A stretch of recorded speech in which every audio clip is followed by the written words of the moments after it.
This is M-Dog20, Matt Cross, and you're listening to True Heel Heat.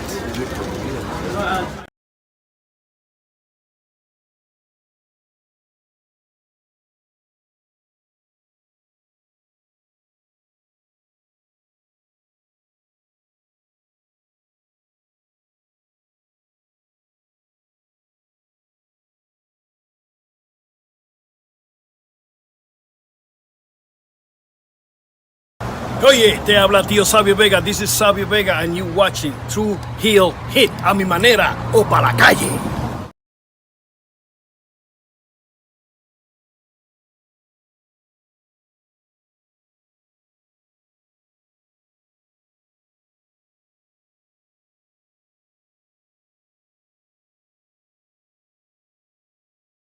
Hello everyone, it's the hardcore legend Mick Foley wishing a nice day to everyone there, right there at True Heel Heat. Yeah!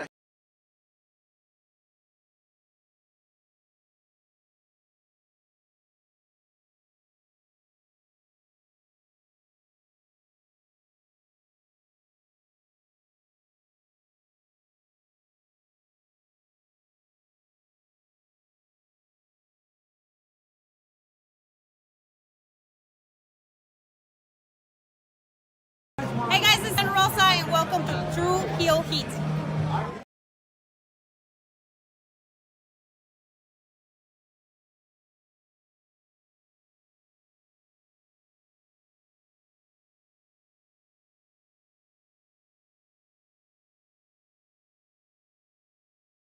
Rob Van Dam, listen to True Heel Heat. Pow!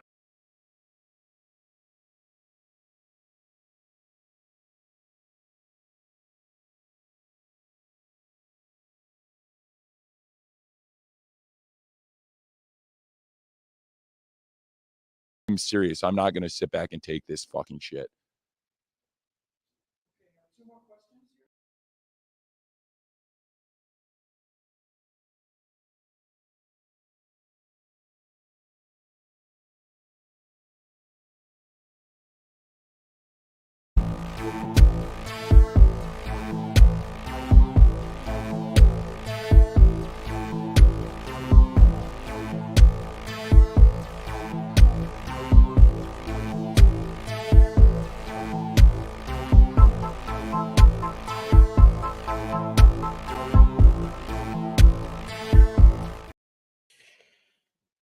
Hello, hello, hello. It is me, your True Hill Phenom SP3. We are live on the True Hill Heat YouTube, Facebook, and Twitter for Collision Discourse number 27, reviewing the March 16th, 2024 edition of AEW Collision. And yes, folks, I am once again going solo on a solo mission here on the True Heel Heat YouTube channel on a Monday afternoon. I don't know where Sober Guy JJ is at. I hope he's all right. I hope he's all right wherever he's at. But if you're watching wherever you're at, I hope you're doing all right as well. Thank you for joining me on our review of AEW Collision this week on the True Heel Heat YouTube channel, as well as our Facebook and the Twitter as well. We appreciate y'all for showing your support.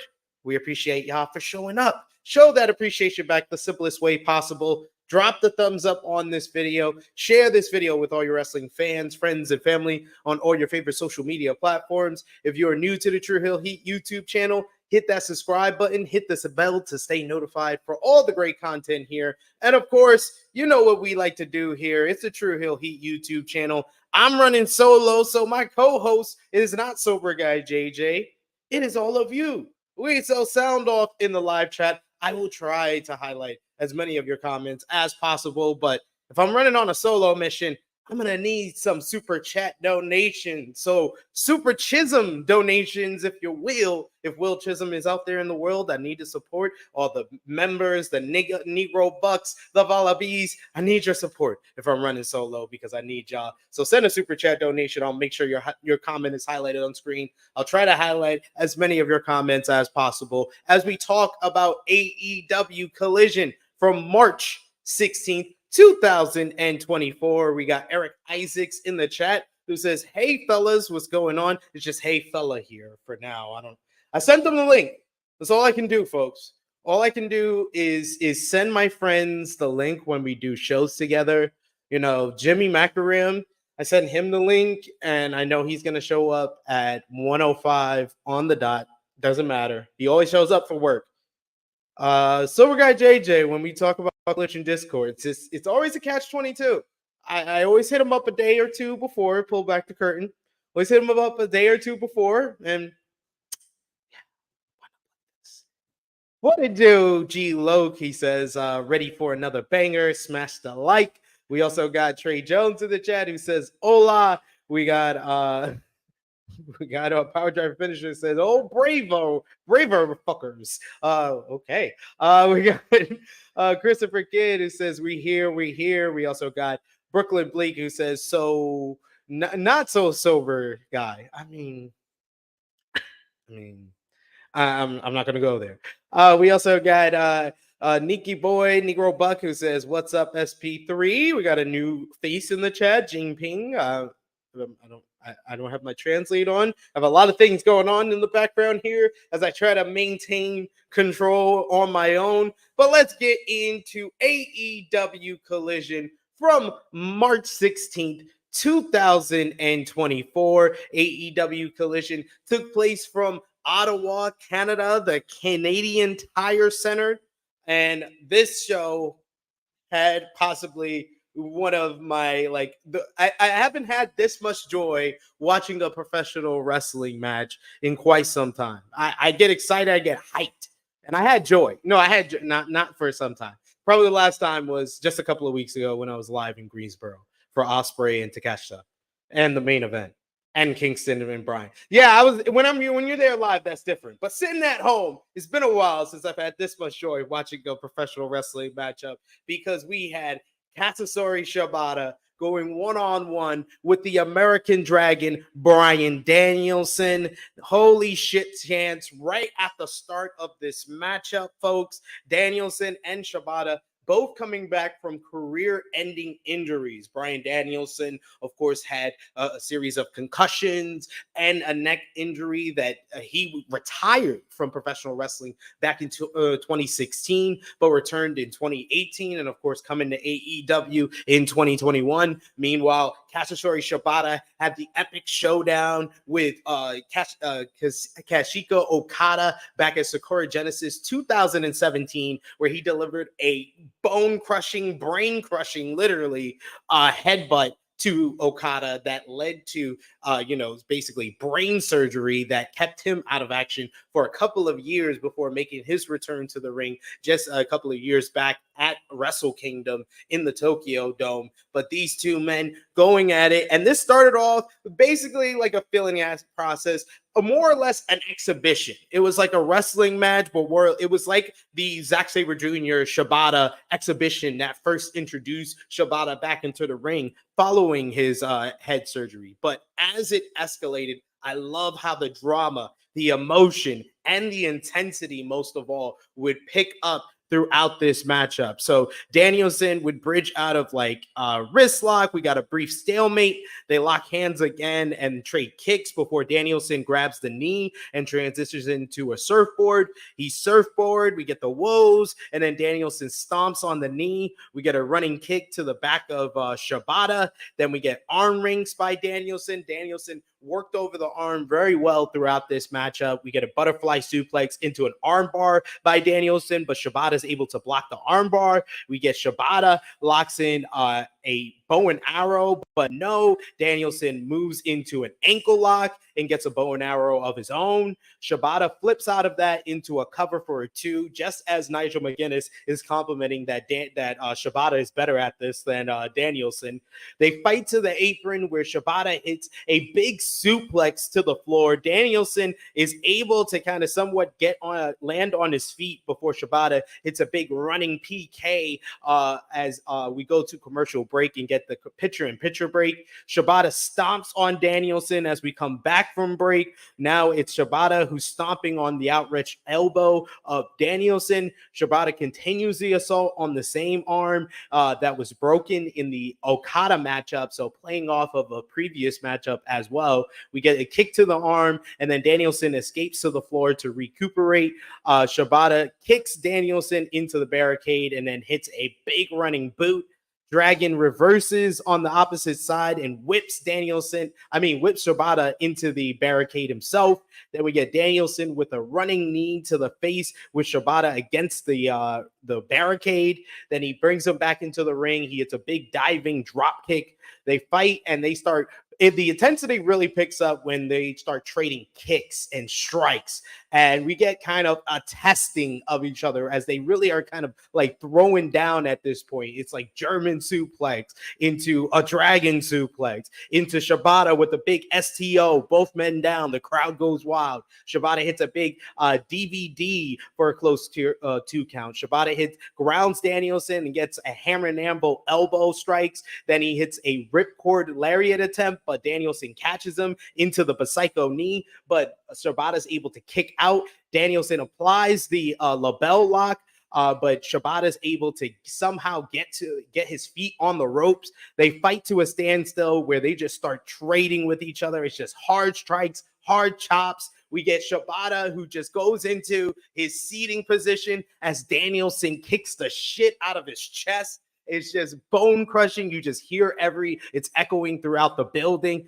Then Shibata comes back with some strikes of his own, overpowering him. And Danielson is really kind of saying that Shibata, he can't stand up with Shibata. He can't battle with Shibata one-on-one. This is a battle of fighting spirit, but this is one thing. Danielson got him on the ground, was able to beat him in the technical wrestling and the mat game, but Shibata just brought it when it came to the kicks and the strikes. When Shibata started hitting mid kicks, that just got and woke up Danielson. Then both men going into the seating position and trading slaps, which got a lot of former wrestlers very upset because they never had a match this good that picked up to this fucking level when two guys just sat in the ring and traded slaps and chops, hit each other as hard as they could. But then Danielson realized, yeah, I can't play this game. I shouldn't do this. And started going for more submissions or trying to go for the Psycho knee. We get Danielson catches Shibata with a roundhouse kick. He signals for the Psycho knee, but he misses.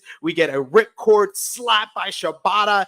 Octopus hold applied. We get the Inoki reference in this one. I love it. It was just intensity at its finest here. We get a label lock attempt, but Shibata tries to fight out of it. He rolls into a cover of his own, but Danielson reverses that into a cover of his own and gets the 1-2-3 to pick up the victory here. Nearly 20 minutes of beautiful professional wrestling, fighting spirit. It was just unreal to watch this match, but the level that it got back at, and like I put in the headline, it felt like Bryan Danielson brought out the old Katsuyori Shibata, the old Shibata before the headbutt against Okada. And Shibata has had a really good resume, whether it be his matches with Daniel Garcia or the 4-way at Forbidden Door last year, but this felt like a different level. This felt like the old Shibata. This felt like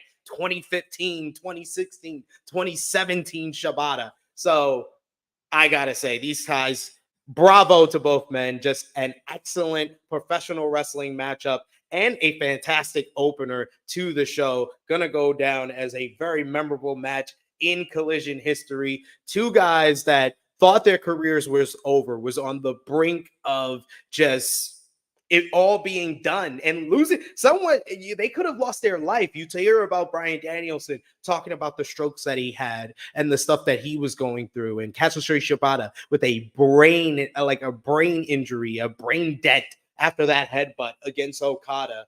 These guys almost lost their life through professional wrestling, but through the love of the game, they got back.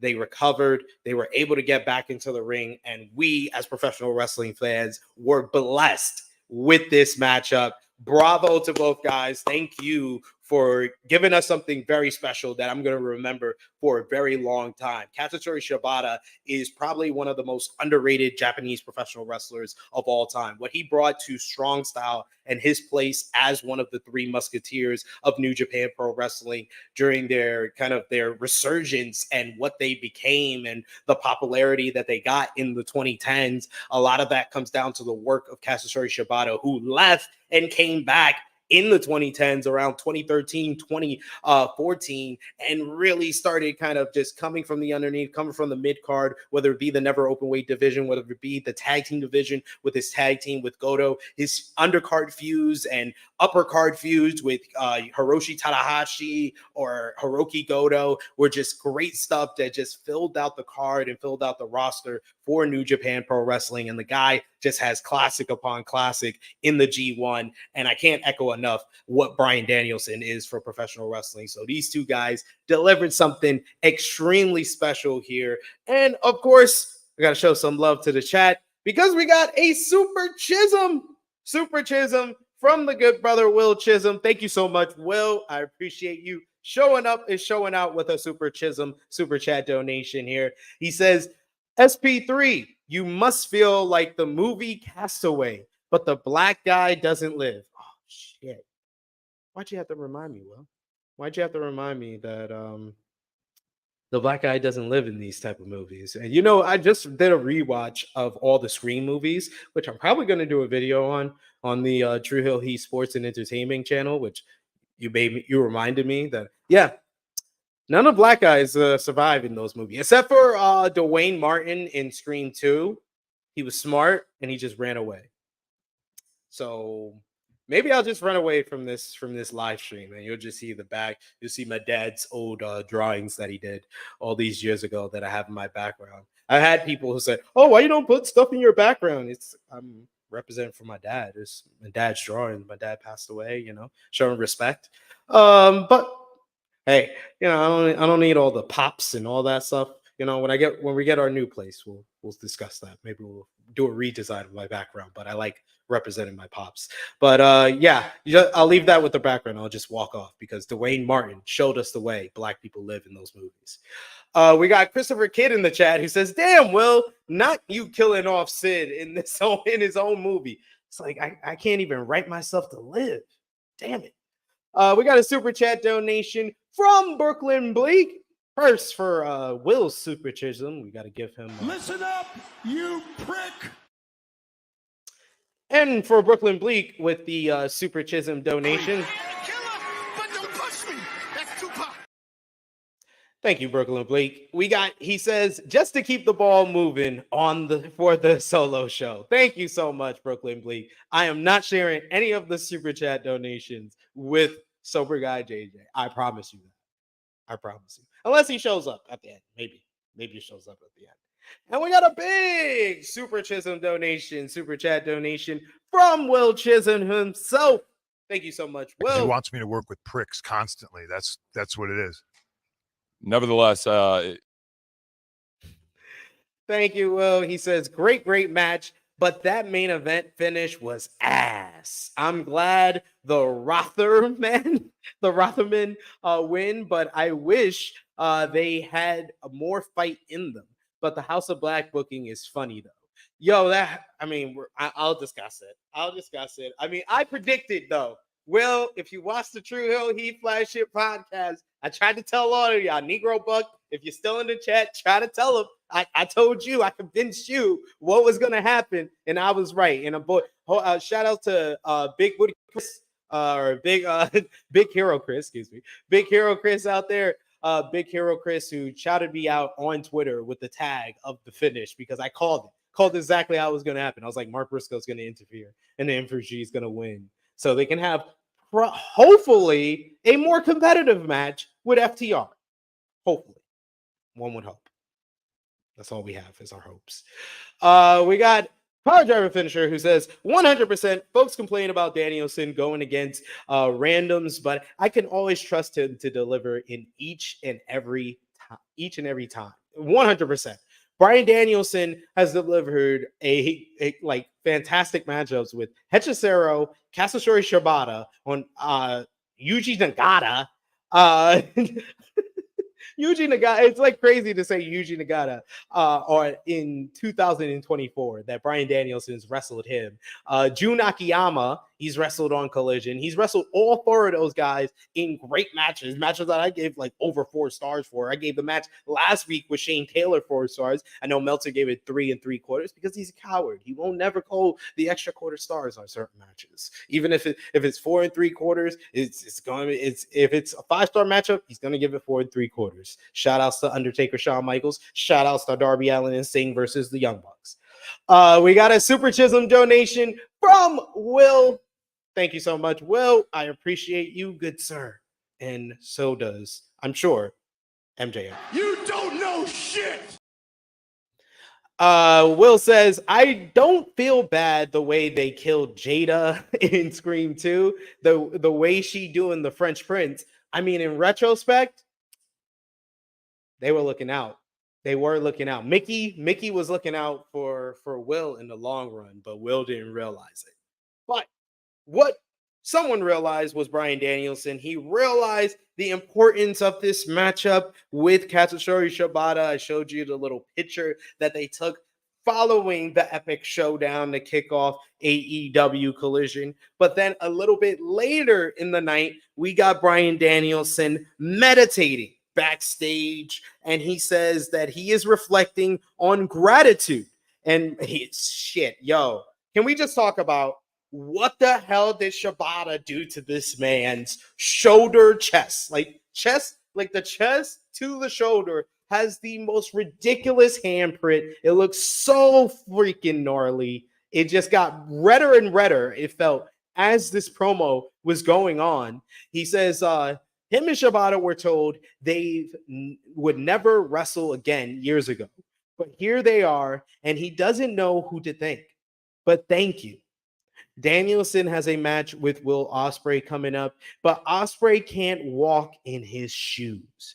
Will Ospreay says that when you walk into the ring with him, it's life or death. But he doesn't know what that means. He can't walk in Bryan's shoes. He can't even walk in Shibata's shoes. Danielson and Shibata have been on death's door. He says, say what you will and say what you're willing to do, Ospreay, because Danielson knows what he's willing to do, and he doesn't think Ospreay is ready.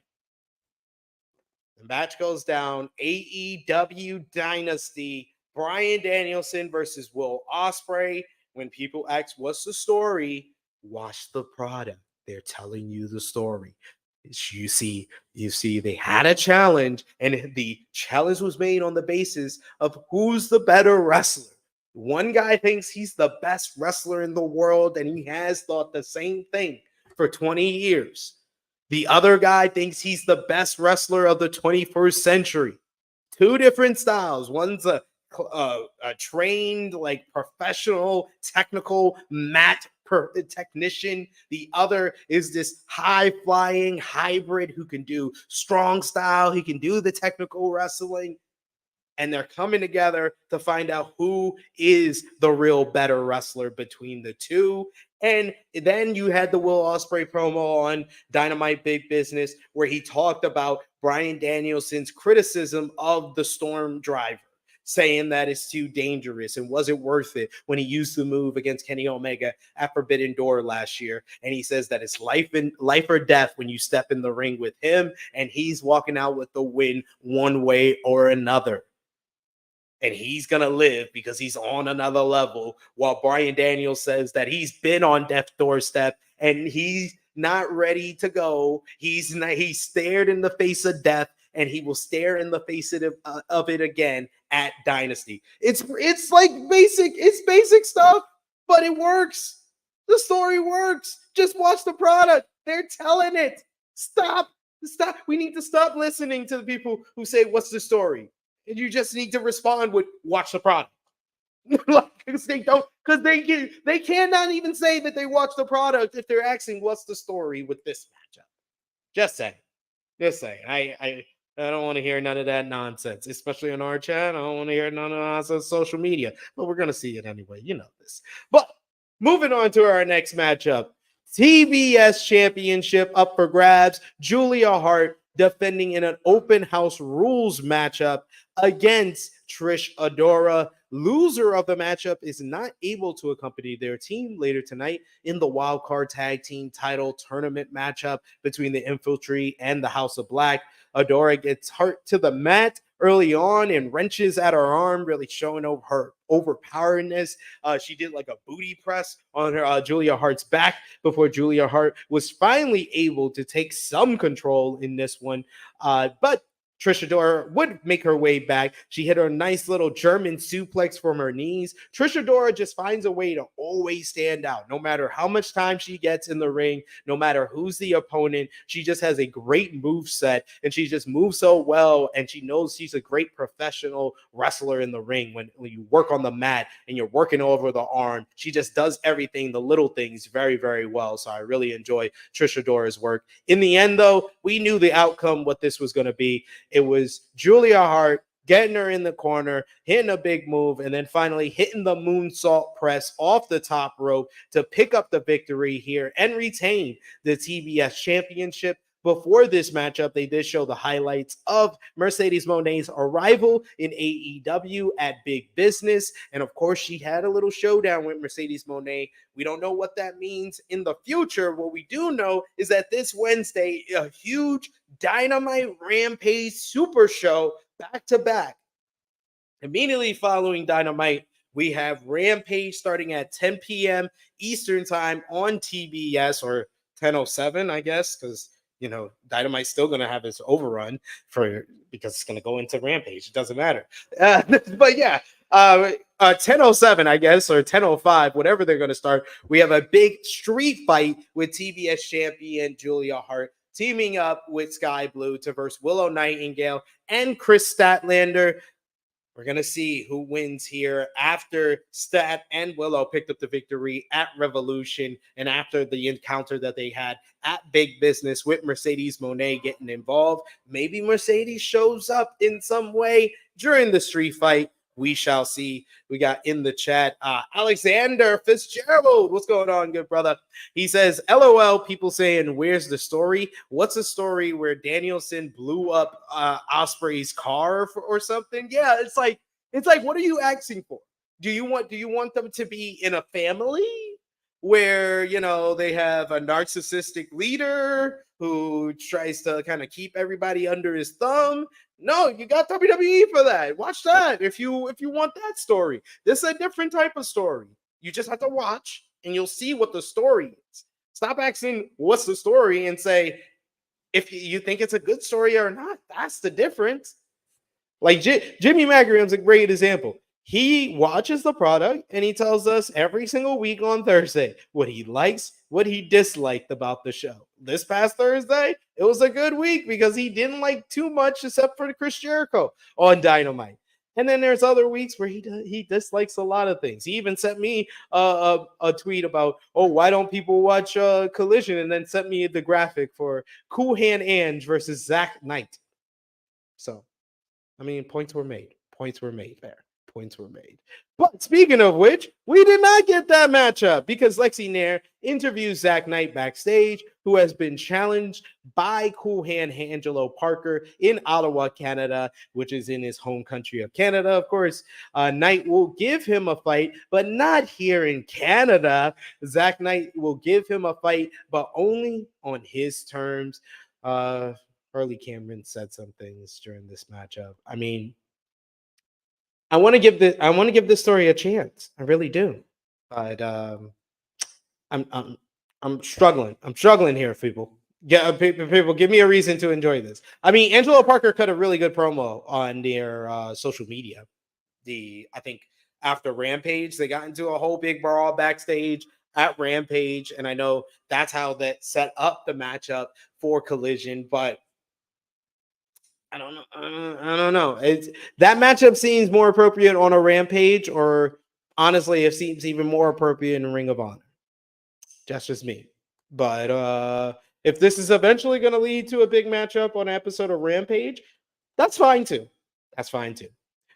What we did have is a nice little undercard matchup here as two up-and-coming stars go at it. Daniel Garcia going one-on-one with Lee Moriarty, who was with Shane Taylor. Of course, he's part of Shane Taylor Promotions. These two guys, at one point, were kind of being viewed or pegged as the next pillars of AEW following the original four pillars of MJF. Darby Allin, Sammy Guevara, and Jack Perry. You had Lee Moriarty, Daniel Garcia, Wheeler Yuta, and Hook. I saw some people kind of pegging them as the future stars. Some have progressed more than others. Daniel Garcia is at a good place in his career, and Lee Moriarty's been getting more of a showcase as of late, and I've been really liking his efforts. I think that he had a very strong matchup against Jon Moxley. The tag team matchups with him and Shane Taylor teaming up against the Blackpool Combat Club were really good, as well as against FTR. I think that he's been finding a way to kind of stand out and show his worth to Tony Khan, where eventually they'll find the right character, find the right story where they can peg him in and really use him in a big way, and he can have the standout great matches that he's been known for on the independent scene.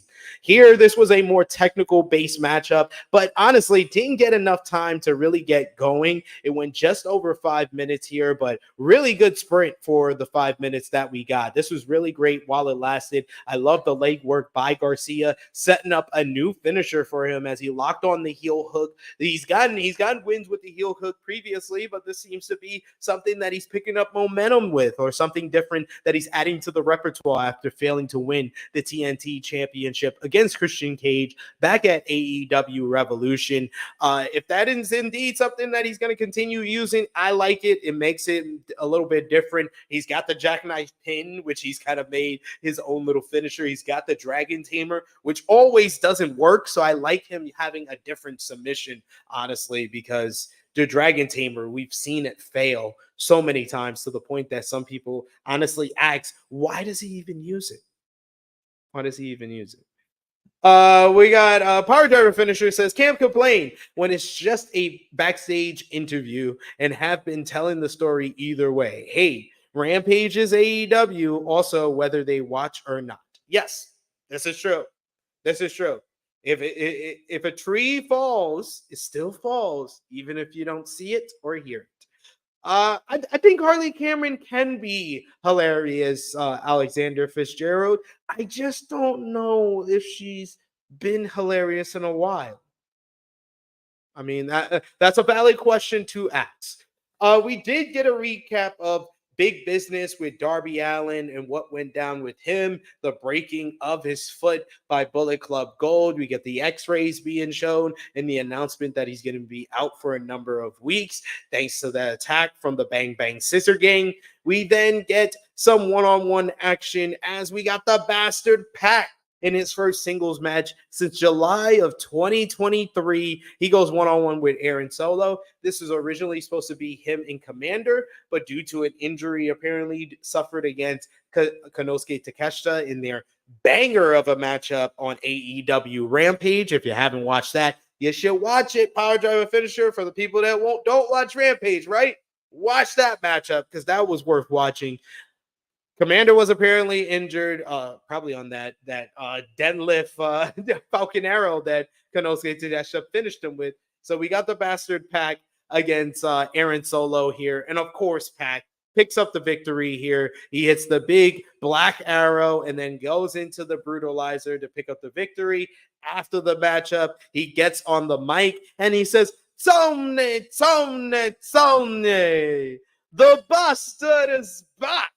He says he's looking for trouble, but this was not exactly what he had in mind, pointing to Aaron Solo. Pac is looking for trouble, he reiterates, and he says, so find him some, or he will find it himself. I said before, I think I said it on either AE Ramble or True Hill Heat this past Saturday. I feel that AEW is going to heat up Pac over the next couple of weeks. We're going to see him in these matchups. I think they're going to have like probably Commander face him next because we didn't get that matchup this week, or someone on that lower card that can afford taking a loss but can still have a good to great matchup with Pac. I think maybe someone on the heel side would work a little bit better if eventually they're heating him up to face the new AEW Continental Champion, the Rainmaker, Kazuchika Okada. I think Okada and Pac is probably the direction they're going for at either Dynasty or Double or Nothing. We'll see. I think they should save it for Double or Nothing. I think Okada wins the Continental Championship this Wednesday in Toronto. And I think that we have Kingston challenge him for the title at Dynasty to kind of wrap up the Kingston Okada feud here, and then we can do Pac versus Okada since we already started the groundwork there. At this point, we had the Bryan Danielson meditation interview. Then we had Claudio Castagnoli going one-on-one with Lance Archer, a host fight, if you will. I love this episode of Collision for its diversity because you had Katsuyori Shibata versus Bryan Danielson, which was like a NJPW 2017 main event as the opener. Then you had a sprint of a technical wrestling matchup between Lee Moriarty and Daniel Garcia. You had the women, a short little women's matchup with some good offense from Trish Adora and the good finish from Julia Hart. And then you get a hoss fight with Claudio Castagnoli versus Lance Archer. I love when you have Claudio in the babyface role going against a bigger competitor because it's so rare that we see Claudio in there against a bigger competitor nowadays, especially with the AEW roster. There's not a lot of the big men for him to go against, but I liked it mixing it up here with Lance Archer, and I thought this was a hard-hitting matchup between the two men with Claudio going at it with the European uppercuts in the corner. He then clothesline Archer over the top rope, finally taking him to the floor with another lariat. Claudio heads to the outside, and he runs right into a chokeslam attempt, but blocks it. But Archer is able to get him to the apron, and a cannonball off the apron takes out Claudio. We get Archer in control for a little bit until Claudio is able to make a great comeback, hitting some big moves. He has a big European uppercut. He tries going for the swing a couple of times, but Archer is able to stop him. Tries for the neutralizer, but Archer is able to stop him again, but Claudio flips out of it. We get a diving European uppercut off the ropes. He connects with that one. Then he looks for the swing again. He swings him for a bit, but then the Righteous comes in and they interfere, causing a rare disqualification here in AEW. You knew if Claudio was getting attacked, the Blackpool Combat Club wasn't far behind, but no Jon Moxley, no Wheeler Yuta tonight. Only Bryan Danielson, who was a little banged up from his matchup with Katsuyori Shibata, but he still comes out. Their numbers get the better of him until Katsuyori Shibata himself comes out with the steel chair, makes the save, and seemingly sets up a six-man tag team matchup with Claudio, Bryan, and Shibata versus Archer and the Righteous. Good little matchup here. I thought the heavyweight slugfest between Claudio and Archer was going very well until the disruption from the Righteous. I understand protecting Archer because, hell, we haven't seen him in a while. You might as well heat him up a little bit so he matters a bit, and it actually means something when he gets beat. But we all know what it leads to. We all know Archer not taking the loss here is just leading to him taking the loss later. Sorry. Alexander Fitzgerald says, we need more of the Righteous on TV. I like the Righteous. I like their partnership with Lance Archer. I think it works better when Jake the Snake Roberts is there, but I understand the Snake can't always travel, so I won't hold it against them. We go backstage. Lexi Nair is interviewing Ruby Soho and Cool Hand, Angelo Parker. He says if Knight doesn't want a match, he can damn well gonna have a fight. But Ruby holds him up on that one, holds a pause, and she says that if Parker wants a fight, he'll have to do it without her. Parker relents and says, all right, he won't do it tonight then.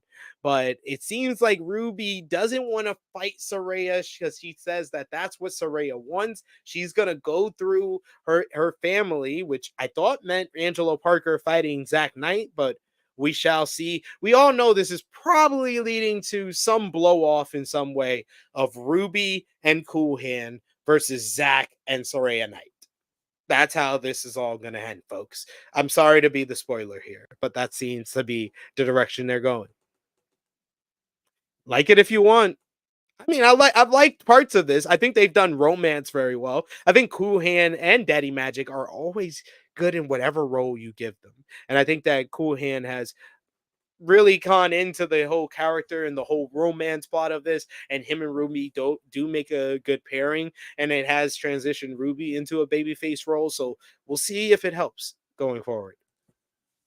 Next up, we got Kyle O'Reilly having his first matchup in over or nearly 2 years. Yeah, nearly 2 years against the bounty hunter, Bryan Keith. Bryan Keith, always good. Always love seeing Bryan Keith in the ring. And this one was another kind of mixing of styles because Bryan Keith can get technical, but he has more of a high impact, hard hitting style. Kyle O'Reilly is a technician at his finest, but boy, oh boy, can this guy hit and kick as hard as a motherfucker. We get the little filling out process early on. I like the psychology of the matchup with Bryan Keith getting a side headlock, and you see O'Reilly wrenching at his neck and kind of selling the effects after the neck surgery and the long layoff off. We get Keith ringing at the arm, but Kyle O'Reilly is able to get a little bit of an arm bar before Bryan Keith reverses that into a near fall. We get chops to the chest by Keith. They trade forearms and kicks to the midsection by Keith, but O'Reilly hits a big rising knee strike. O'Reilly fakes him with a slap, but hits a kitchen sink. But Keith gets a abdominal stretch and then a rising kick to the head.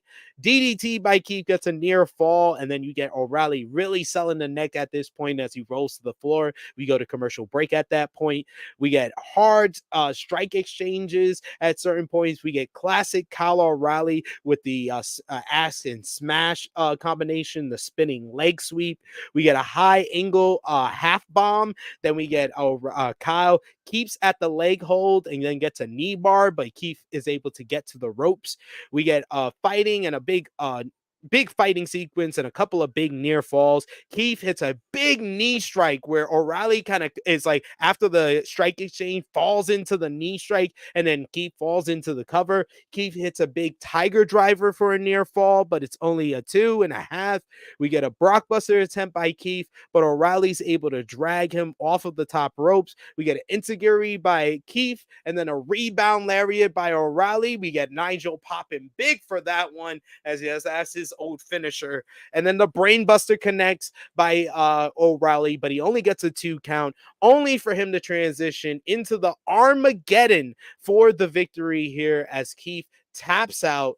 This was a damn good matchup. I thought these guys over-delivered and really turned it up to the next gear in the latter half of this matchup when they started trading the strike exchange, the chops and the slaps, really turned it up. And on a night that you have the matchup that Bryan Danielson and Shibata had, it's very hard to have a similar in ways kind of sequence like that stands out. But I think these guys were able to do it. And it's just a joy to see Kyle O'Reilly back and really embracing the theme of this episode of Collision of guys that had career-ending injuries who are back. We got that in the opener with Bryan and Shibata. You got the return here of Kyle O'Reilly, who had a near career-ending injury with the neck injury that he got in 2022. He did not know if he was going to come back, but he's back here, and bravo.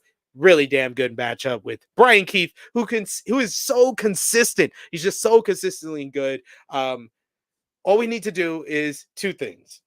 Bryan Keith, we need you to get still tipping. We need you to talk to Tony Khan. If you need me to be your negotiator, I will do it. You need to get still tipping as your theme song because the slow kind of westerny sound is fine, but it doesn't give you the same aura of still tipping. See, we got power driver finisher and Trey Jones. Like, there's a different aura, different feeling. It's like, oh, I'm hyped to see Brian Keith because still tipping is playing. And I agree with power driver finisher. It's either this or the Eddie Kingston match. This or the Eddie Kingston match where he was signed right after. Either or, his best matches for AEW so far. We got Brooklyn Bleak with a super chat donation. Thank you so much, Brooklyn Bleak. I appreciate the support. They So go does on MJF. Twitter. I don't see how this is going to work. This is absolutely ridiculous. Send. We got Brooklyn Bleak who says, I was unable to respond, but I donated before on the TNA relaunch live stream. Yes, I am this petty. I am sorry. If you did on the relaunch stream. I will make sure, Brooklyn Bleak, due to this super chat donation, and it's a big one, I'm gonna go back. I'm gonna get it. I'm gonna put it in the agenda for this week's True Hill Heat flagship podcast. I think I owe some reads. I owed a couple of reads actually for some super chat donations on some pre-recorded stuff that you guys have sent. So I'm gonna put it all True Hill Heat 269.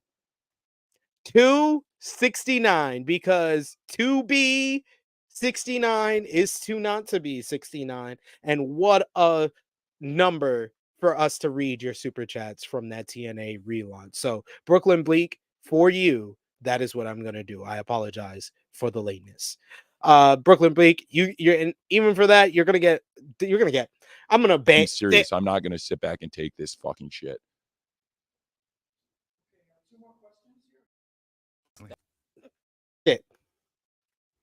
That's Fuck. fucking bullshit.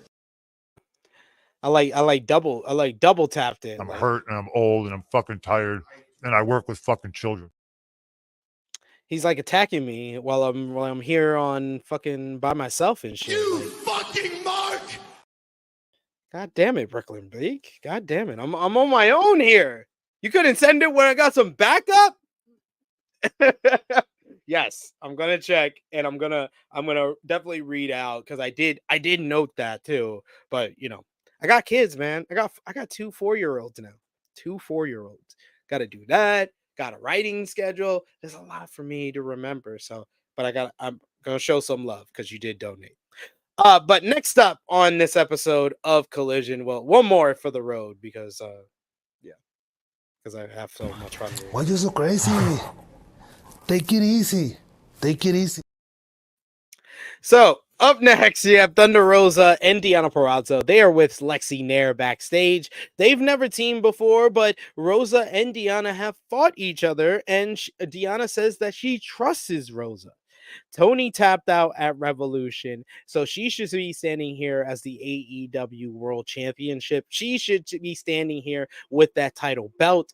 Rosa takes issue with this because she says that's a title belt she never lost. She says next week they'll stop the games, they'll stop the jokes. She says that next week it's TD time. So yes, it will be Timeless Toni Storm teaming up with Timeless Toni Storm cosplayer Mariah May to verse Deonna Purrazzo and Thunder Rosa. If this is leading to Thunder Rosa being the next title program for Timeless Toni Storm, oh please, dear God, let's give Thunder Rosa her title back. Give Thunder Rosa her title back. Let it lead to Rosa versus Mercedes. Come on, y'all. Come on. Rosa versus Mercedes is how we gonna feed some children. How we gonna change the culture here. That is how we gonna change the culture here. Especially because I feel like Mercedes is what Bryan Danielson was to Shibata. Mercedes will be that for Thunder Rosa. She'll bring back the Thunder Rosa of old, the 2021 on Thunder Rosa, the fiery Thunder Rosa, the slap 'em bloody Thunder Rosa. That's what I'm about. We got Alexander Fitzgerald says so much story to tell with Rosa and Tony. Absolutely, especially the comments that Tony made previously after Thunder Rosa left, if she was injured at all, and if Thunder Rosa ever wanted to lose to her or whatever she said. So there's a lot to tell. Next up, the 7 match on this show, we got the AEW World Tag Team Title Tournament Wildcard matchup. It's the Infantry going up against the House of Black. Infantry represented Carly Bravo and Captain Shawn Dean. House of Black represented by Buddy Matthews and Brody King. And this, my friends, was a fucking squash match. It's like, there's no better way to say this. House of Black attacks the Infantry right at the bell. We get them Matthews with the running boot. We get King with the running splash. Infantry don't look in good shape. We get Matthews and King. They wait patiently in the ring as the Infantry claw their way back. They say they're ready, and the referee rings the bell. Immediately, King hits the cannonball. He gets a 2 count as Bravo breaks it up. We get a running kick on the apron by Matthews to Dean. We go to the picture-in-picture where Bravo is chopping the hell out of, King is chopping the hell out of Bravo. Matthews tags in. He delivers some quick stomps and then catapults Bravo into a big chop from King. Chops in the corner now. Snap bear by Matthews. He toys with him a little before making the tag. Eventually, he throws Bravo to Dean to make a tag himself. Matthews kicks Dean off the apron, though, misses a splash on Bravo. Bravo eventually makes a little bit of a comeback here. It seems he even gets a roll up for a 2 count. Bravo makes the tag, and then Dean goes for a dive, but he falls almost flat on his face, botching. I was like, no, man. I was rooting for you, G. I was rooting for you, B. Insecurity to Matthews, though. We get King in, but Dean is able to splash the House of Black into opposite toners until King comes back with a big pounce, knocking him out of thin air. We get the Dante's Inferno on Shawn Dean, but Carly Bravo is able to make another save. Bravo pulls the ropes in a low bridge to send King to the outside, but King catches him. He hits a big power driver on the announce table, so seemingly it looks like Bravo is out of this one. He pulls up Dean, then he brings Dean into the ring. We get a whisper in the ring by Dean, but to Matthews, but Matthews then heads up to the top rope. He seems to have the advantage after he hits a big curb stomp, taking out Shawn Dean. He goes to the top rope as Julia Hart is on the apron. The referee tells her to get down, and Mark Briscoe comes out of nowhere, throws a chair at Buddy Matthews' head. Buddy Matthews falls. Shawn Dean puts his hand over Buddy Matthews, and once again, the upset king of AEW, Shawn Dean, pulls off another upset as the Infantry defeat the House of Black to qualify as the wild card in the AEW World Tag Team Title Tournament. After the matchup, House of Black were disappointed. Meanwhile, Mark Briscoe was celebrating in the crowd, getting a measure of revenge for getting powerbombed through the flaming table last week. I'm just going to ask you guys, what you guys think? What you guys think about that booking? What you guys think about that finish? I saw it coming from a mile away. I mean, Infantry did the promo segment last week to set up them facing the FTR in the tag team title tournament.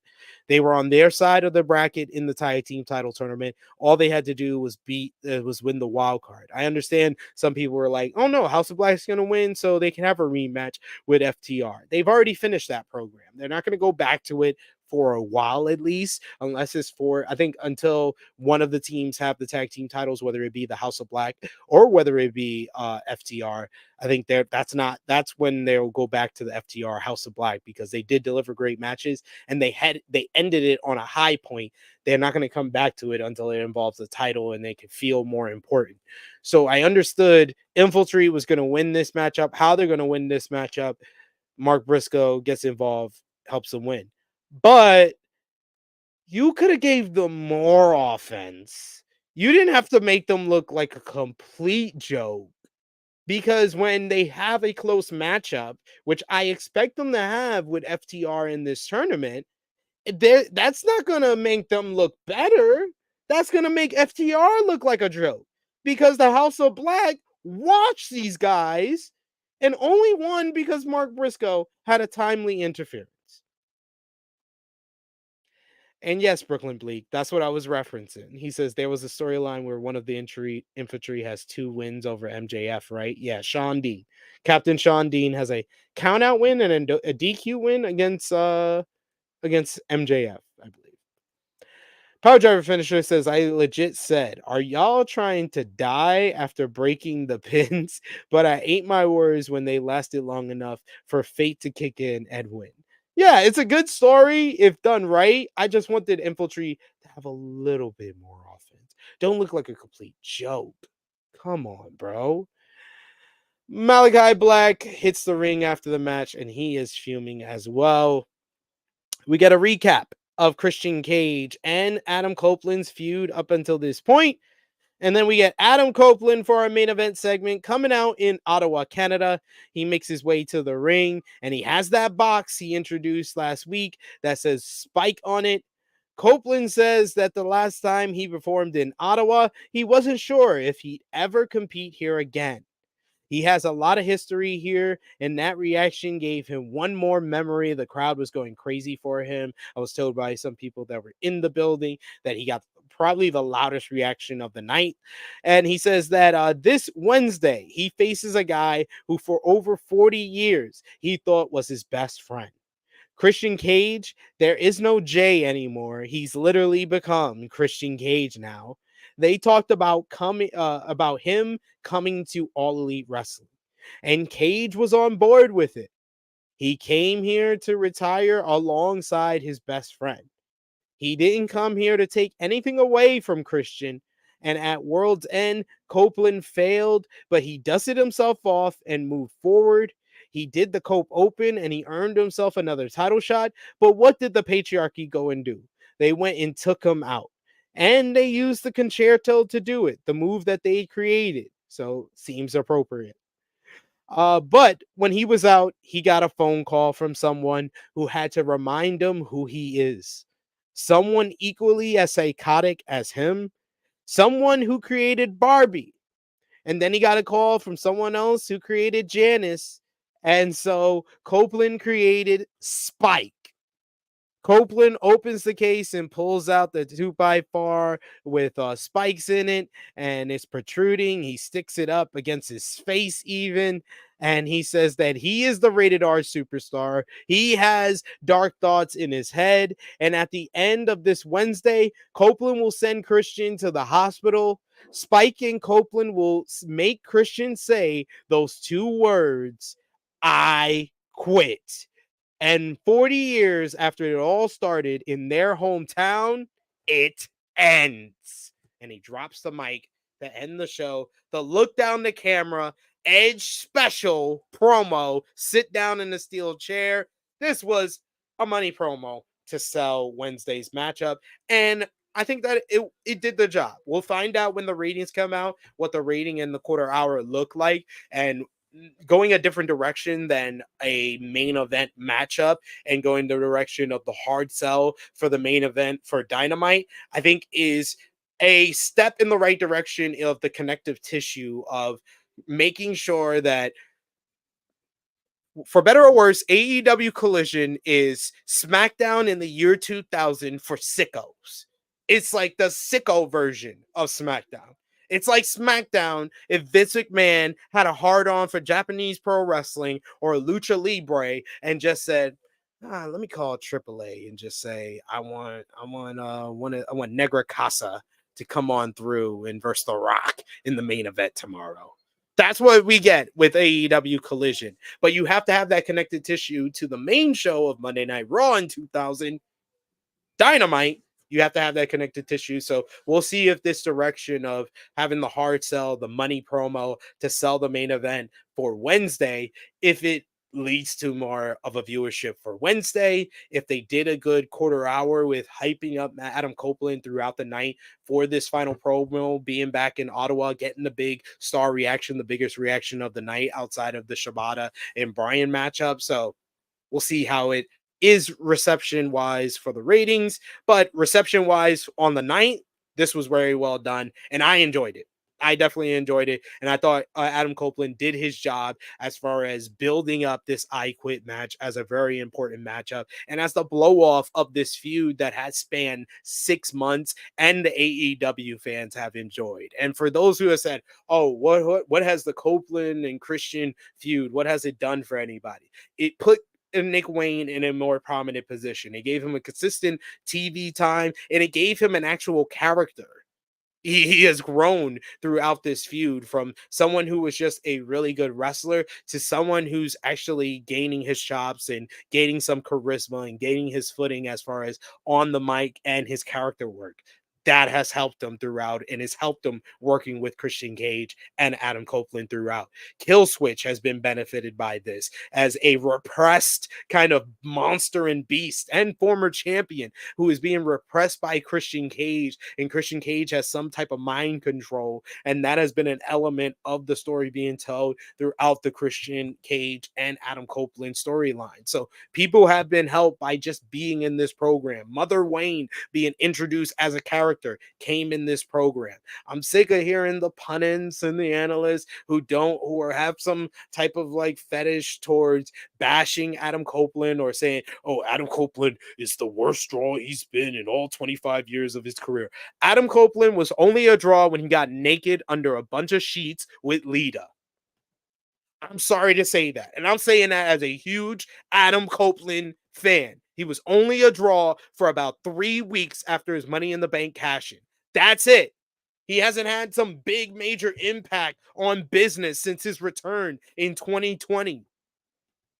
He is here to give great quality professional wrestling, whether in the ring or whether the stories he's told. And I think that he's done a superb job with this rivalry with Christian Cage. Adam Copeland, I appreciate you, even if these jerks on social media will just get a hard on bad faith grifting and saying bullshit do. I appreciate you, Adam Copeland. You can unblock me now. Probably won't see this unless one of y'all clip it. Y'all can clip it if you want, but I'm not. But we got a super chat donation here from Alexander Fitzgerald. Thank you so much, Alexander. I appreciate the support as I'm doing this solo. So I'm gonna tell everyone to Listen up, you prick. And for Thank you. Fuck you. Bye. Absolutely. Alexander says, I expect Copeland to win the TNT title, but what does he do after to eventually lead to Copeland and Christian teaming? I think that they're going to have to take their time here. It's not going to be an instant, this feud's ends, go right into them teaming, because I know we'll probably drive a finisher. I saw you over in the chat, over on the True Hill Heat, over on Fightful Overbook during In the Weeds, kind of noting that this is a blood feud. So they can't instantly go from blood feud to being in a tag team together. I mean, they can, because I've seen it before in professional wrestling. I've seen Mankind and The Rock become one of the most popular tag teams out there. And I think because of their history and the basis that they set up at the beginning of the feud with Copeland didn't want to fight Christian. Christian brought this feud to Copeland with the go fuck yourself. And he told him that the patriarchy is going to turn on him. The story is then going to be kind of transition on how we lead to what's going to go down as far as them finally reuniting and teaming with together is when the patriarchy turns on Christian. When the patriarchy turns on Christian, it doesn't matter when it happens, Copeland's going to be there and he's going to make the save for Christian Cage. But it's just how we get there. And I've been saying it for months, and I'm going to still stand 10 toes down despite him joining the worst faction in professional wrestling, and despite him teasing that he might join one of the better factions in professional wrestling with all his teases and love towards Matthew and Nicholas Jackson. I think Jack Perry returning and taking over the patriarchy from within. There needs to be someone else involved in this story as far as the patriarchy, because I can't see Mother Wayne, Nick Wayne, and Killswitch right now turning against Christian and making Christian the babyface that leads to Copeland making the save for him.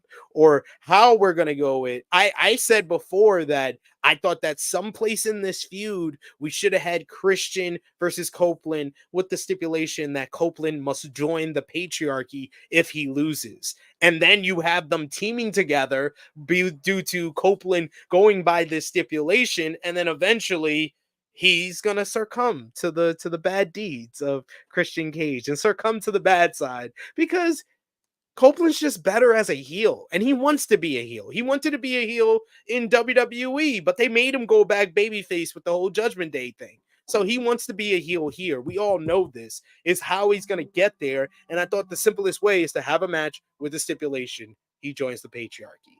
But it seems like that ship is sailing. Seems like Copeland's going to win the title on Dynamite this week, win the TNT title. I agree with you there, Alexander.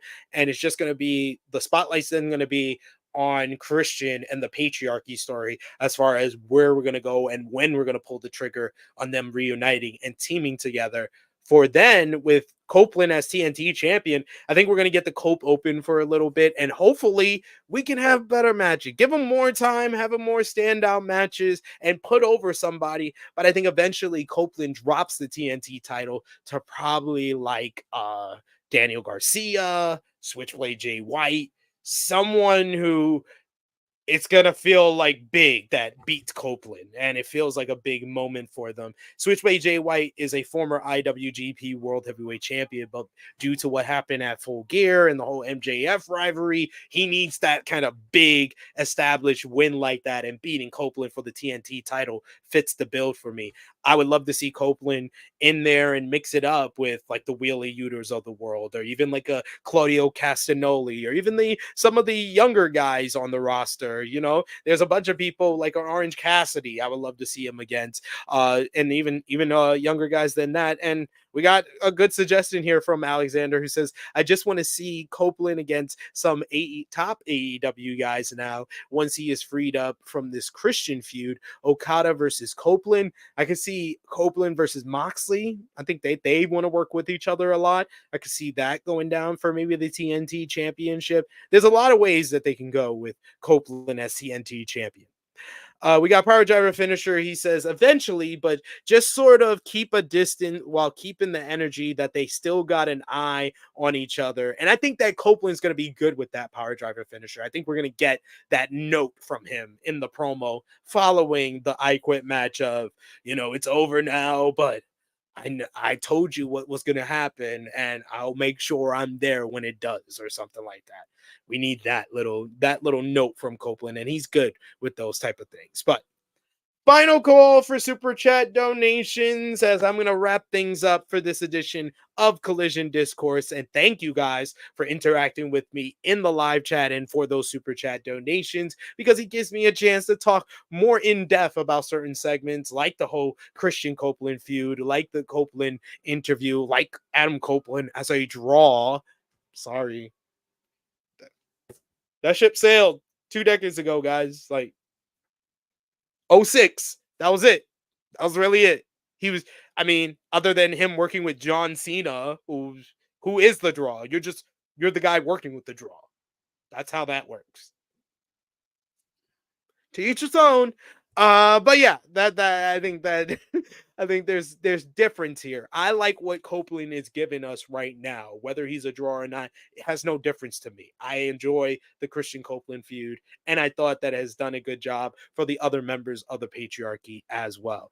Alexander says his peak was against Taker at Mania 24. Taker's the draw in that one. Brooklyn Blake says Copeland is similar to Danielson in that he just wants to wrestle people he wasn't able to in WWE. And I'm all for that for him, because I think that's great, because he's another guy. We ended the night with another guy who had a career-ending injury and came back from it and is living his best life and having fun. Let's let him have fun. He's here in AEW to have fun. He said he's going to be back in Ottawa.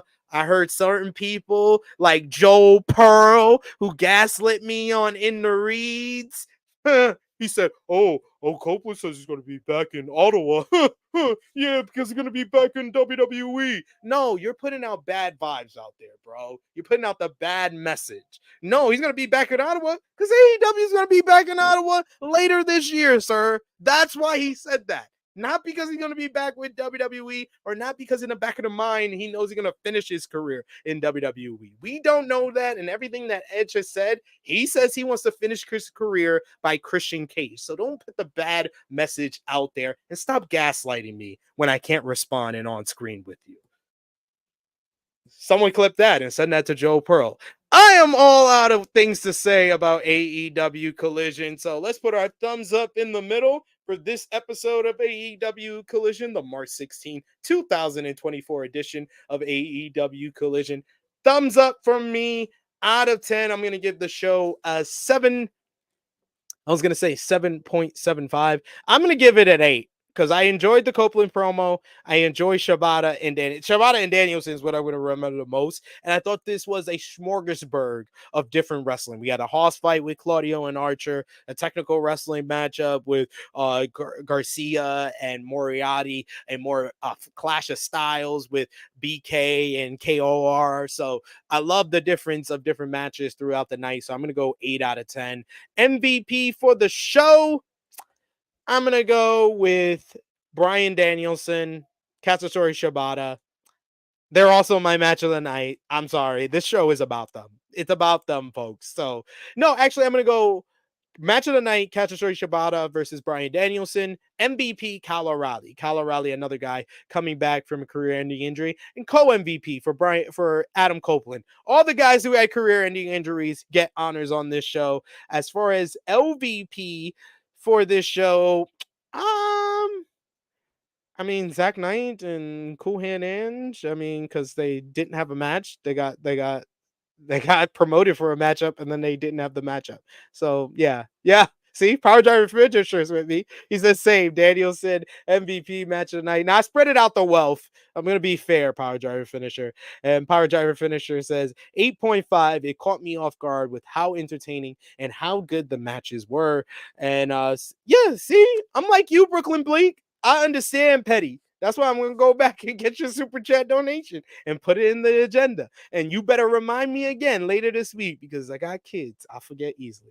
But yes, that brings us to a close on another edition of Collision Discourse. Thank you so much to you guys in the live chat. You don't know how much I appreciate you guys. You make these solo missions very fun to do. But for Sober Guy JJ, I see he messaged me, but I'm not going to read it until I'm off here. It is me, your True Hill Phenom, SP3. Follow me on social media at True Hill SP3. Follow the gang, Facebook, Twitter, Instagram, TikTok at True Hill Heat. Patreon.com/True Hill Heat. Get your True Hill Heat merchandise at foryourwear.com/store/True Hill Heat. Get your Servant Facing Heels merch there as well. And check out the True Hill Heat Sports and Entertainment channel as the entertainment side is here. As I gave you our video of the everything you need to know before X-Men 97. Marvel Studios X-Men 97 premieres this Wednesday on Disney Plus, March 20th. You can check it out then. But before then, check out our video where I give you everything you need to know about the big plot points teased before X-Men 97. Go over and check it out. It is me, your True Hill Phenom SP3. Until next time, thank you, folks, once again. Drop the thumbs up, share this video with all your wrestling fans, friends, and family, and subscribe if you are new. This has been Collision Discourse number 27 for the March 16th. 2024 edition of AEW Collision. I am signing off until next time.